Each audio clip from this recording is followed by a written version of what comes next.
Welcome back नाज़रीन। और बात कर रहे हैं यौम पाकिस्तान के हवाले से। 23 मार्च 1940 को जो कुछ हुआ वो तमाम चीज़ें बुनियाद बनी कि आज हम इस दिन को सेलिब्रेट करते हैं। करारदाद पाकिस्तान मंजूर की गई, इसी पर बात करेंगे। हमारे साथ सीनियर तज्ज़ियाकार इस वक्त मौजूद है आगा मसूद साहब। आगा साहब, बहुत शुक्रिया मुझे प्रोग्राम के लिए आपने वक्त दिया। आगा साहब, जानना चाहूँगा आज के दिन की मुनासबत, आज जोश और जज्बे के साथ ये दिन मनाया जाता है, ये दिन मनाना और इसका हक अदा किया हमने या नहीं किया? देखिए, बात असल ये है कि ये बड़ा आपका अच्छा सवाल है और मैं समझ रहा हूँ कि ये जो दिन है हमें इस बात की याद दहानी कराता है कि 1940 में बर सग़ीर के सारे मुसलमान लाहौर में जमा हुए थे और उन्होंने ये तय किया था कायद-ए-आज़म रहमतुल्लाह अलैह की क़यादत में कि वो मुसलमानों के लिए एक अलग वतन बनाएंगे। उस वक्त पाकिस्तान का नाम नहीं था जब ये रेजोल्यूशन पास हुआ जी। लेकिन ये कि हिंदू प्रेस ने बाद में उसको कहा कि हकीकत में पाकिस्तान का मुतालबा है, तो वो भी सही था, गलत नहीं था। तो मैं ये कर रहा हूँ कि ये जो सूरत हाल इस वक्त पाकिस्तान में मौजूद है, मैं नहीं समझता कि लाहौर के करारदाद के तहत तो मुसलमानों के वो उमंग, वो उनके जोश, उनका जज्बा पाकिस्तान के लिए तहरीक चलाना और फिर कुर्बानी देना, अलीगढ़ के तलबा का एक जत्थे के जत्था पूरे मुल्क को हिंदुस्तान में फैल जाना, पाकिस्तान के लिए काम करना, ये वो कुर्बानियाँ थी कि जो दी गई पाकिस्तान के लिए। और 30 लाख मुसलमान जो है ना वो शहीद हुए इस पाकिस्तान के लिए। सिर्फ 1946 में बिहार में एक महीने के अंदर 50,000 जो है ना लोग वो शहीद हुए। तो अंदाज़ा लगा लीजिए फिर इसके बाद मशरक़ी पंजाब में आप यकीन करें 10 लाख जो है ना मुसलमान को मारा हिंदुओं ने और सिखों ने। तो आप ये बताइए कि कोई इतनी आसानी से तो पाकिस्तान नहीं बनाना। पाकिस्तान तो खून के दरिया से निकल के लोग आए और पाकिस्तान बना। अब ये जो क़यादत है पाकिस्तान में, इससे पहले भी जो क़यादतें थी उनको इस बात का इदराक ही नहीं है कि पाकिस्तान को हम किस तरीके से आगे ले जाएंगे। आपको मालूम है कि पाकिस्तान के अंदर जो सबसे बड़ा मसला है वो करप्शन का है और जितने भी हुकूमतें आई हैं उन्होंने करप्शन को जो है वो अपना मंशूर बना रखा है। तो मैं समझता हूँ कि आज जब हम ये दिन मना रहे हैं तो हमें कायदेतन की वो सारी बातें जो है उन्होंने कही हैं और वो किताबों की सूरत में हमारे सामने मौजूद हैं। तो उन्होंने ये कहा कि दो चीज़ें जो है पाकिस्तान के लिए नुकसानदेह है, एक तो सूबाइयत और दूसरी करप्शन। इसका उन्होंने बार बार मतलब इजहार किया था अपने ख्यालात का। तो मैं समझता हूँ कि अगर हमारी जो क़यादत है अगर इस पर अमल पैरा हो जाए तो हम पाकिस्तान को दोबारा री इन्वेंट कर सकते हैं, रीजनरेट कर सकते हैं, रीडिस्कवर कर सकते हैं। लेकिन मुझे बड़े अफसोस के साथ कहना पड़ता है, मुझे तो कोई ऐसी तहरीक नज़र नहीं आ रही पाकिस्तान में। अच्छा आगा साहब, आप एक बड़ा वास्ट जो है वो डीप एनालिसिस रखते हैं इंटरनेशनल अगर अफेयर्स की बात की जाए। पाकिस्तान के साथ अगर मैं बात करूं खारजा पॉलिसी की हमारी, तो खारजा पॉलिसी में कहीं ना कहीं वीकनेसेस हैं या फिर हमारे पास वो स्ट्रेंथ नहीं है, वो कॉम्पिटेंट लोग नहीं हैं कि दुनिया को हमारे जो मसाइल हैं उनसे आगाह करें? ये आपने बहुत अच्छी बात की। देखिए, बात दरअसल ये है कि खारजा पॉलिसी का जो शोबा है वो दरअसल ये है कि ग्रोथ करता है इकोनॉमिक पॉलिसी से आजकल। यानी ठीक है। 20वीं और 21वीं सदी में जिस चीज़ ने फॉरेन पॉलिसी की तश्कील दी है वो इकोनॉमिक क्लाउट है। क्लाउट बने ताकत, वो पाकिस्तान में इकोनॉमिक क्लाउट नहीं है। फिर दूसरी बात ये कि यहाँ पर जो इत्तेहाद होना चाहिए तो मुख्तलिफ सूबों के दरमियान या मुख्तलिफ आवाम के मुख्तलिफ तबकों के दरमियान वो भी नज़र नहीं आता। तो the domestic policy reflects the foreign policy of Pakistan. जो पाकिस्तान में जो सूरत हाल है उसके लिहाज से हमारी फॉरेन पॉलिसी तवाना नहीं है, ताकतवर नहीं है। यही वजह है कि हम सिर्फ एक छोटे से दायरे में घूम रहे हैं, मतलब अफगानिस्तान से बाहर नहीं निकल सकते। इसके बाद हिंदुस्तान जो है उससे हम ताल्लुकात बेहतर करना चाहते हैं, लेकिन आपको मालूम है कि हिंदुस्तान का रवैया क्या है। हमारे चीफ ऑफ आर्मी स्टाफ ने 2 बार कहा कि हम माजी को फरामोश करते हुए आगे दें, दोस्ती करें, ताल्लुकात करें, कश्मीर के मसले को बातचीत के जरिए पुरअमन बातचीत के लिहाज करें।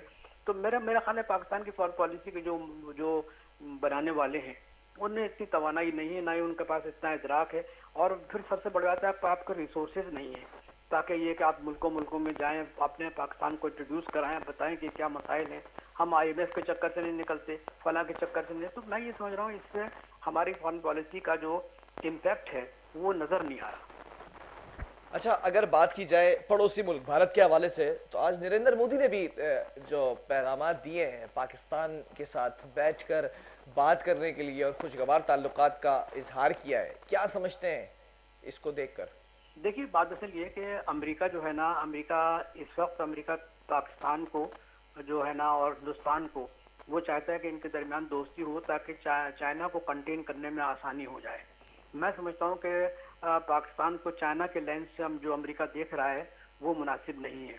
और जो नरेंद्र मोदी ने जो अपना पैंतरा बदला है और अपने आप को जो बता रहा, जो उन्होंने कहा कि हम दोस्ती करना चाहते हैं, बातचीत करना चाहते हैं, बातचीत के जरिए बैठक करना चाहते हैं। देखिए ये एक बिल्कुल एक ये डेवलपमेंट जो है ये अमेरिका के मतलब इशारे से हुई है।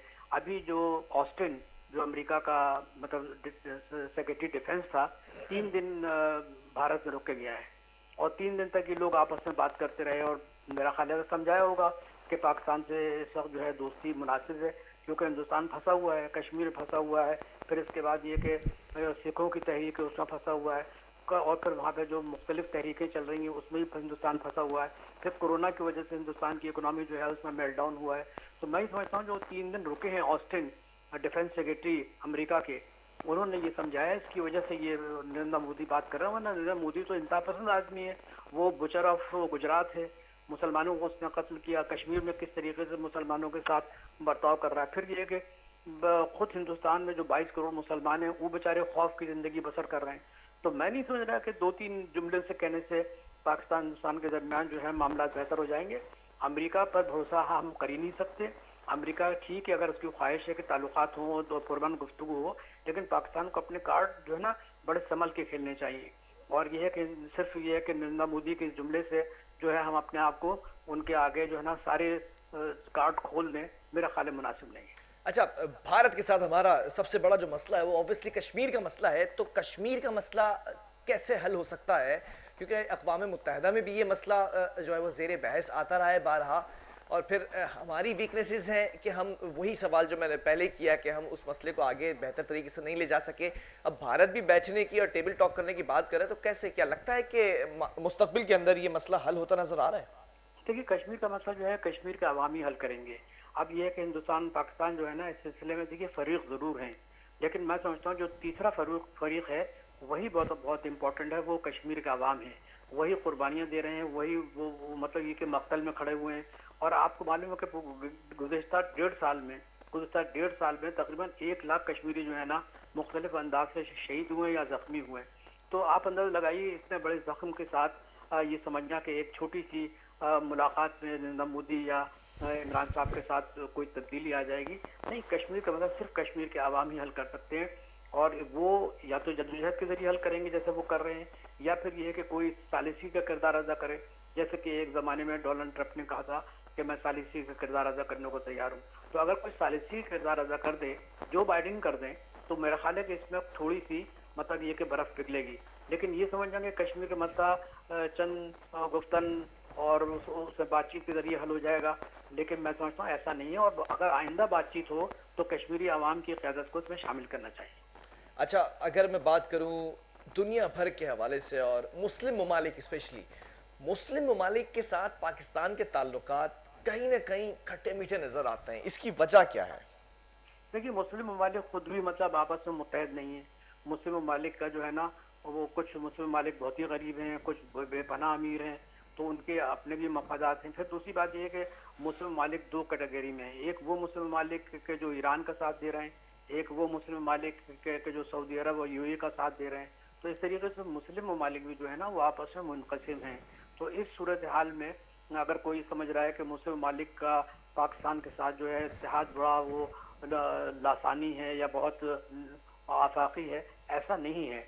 और फिर अब जब जब से दुनिया में इक़्तिसादियात जो है वो फॉरेन पॉलिसी का हिस्सा बन चुकी है, तो लोग जो है पहले अपने मफादात को देखते हैं कि हमारे मफादात क्या हैं, हमें किस तरीके से अपने मफादात का तहफ़्फ़ुज़ करना है, किस तरीके से अपने मुल्क के आवाम की जो सोच है उसके मुताबिक अपने मुल्क को तहफ़्फ़ुज़ देना है। तो ये चीज़ें जो है ना ये मुस्लिम ममालिक के सामने दरपेश हैं। लेकिन मुस्लिम ममालिक का सबसे अलमिया ये है कि ये मतलब ये कि सारे अमेरिका से बड़े खौफज़दा हैं और अमेरिका से डरते हैं, और सिवाय ईरान के तो वही है कि अमेरिका से डरते हैं और अमेरिका की हमनवाई करने में ये पेश रहते हैं। तो मैं नहीं समझता कि with this attitude of the Muslim world they can create any impact in the international affairs. They can't create any impact except that they have a lot of wealth and they can purchase weapons and they can please Americans. So this is their attitude in the foreign policy. अच्छा, मुस्लिम ममालिक के हवाले से आपने कहा कि दो lobbies है, एक ईरान की तरफ जिनका झुकाव ज़्यादा है, एक तरफ दूसरी तरफ सऊदीया की तरफ झुकाव है। इंटरनेशनली या जो दूसरे ममालिक हैं उनके जहनों में क्या पर्सपेक्टिव है कि पाकिस्तान किस लॉबी का हिस्सा समझा जाता है? देखिए, पाकिस्तान जो है ना, बुनियादी तौर पर वो एक ज़माने में सऊदी अरब का मतलब बहुत दोस्त था, गहरा दोस्त था, और पाकिस्तान के सियासी मंजरनामे में सऊदी अरब ने बड़ा अहम किरदार अदा किया जब कॉन्फ्लिक्ट पैदा होता था सियासी पार्टियों के दरमियान। लेकिन अब सूरत हाल बदल गई है।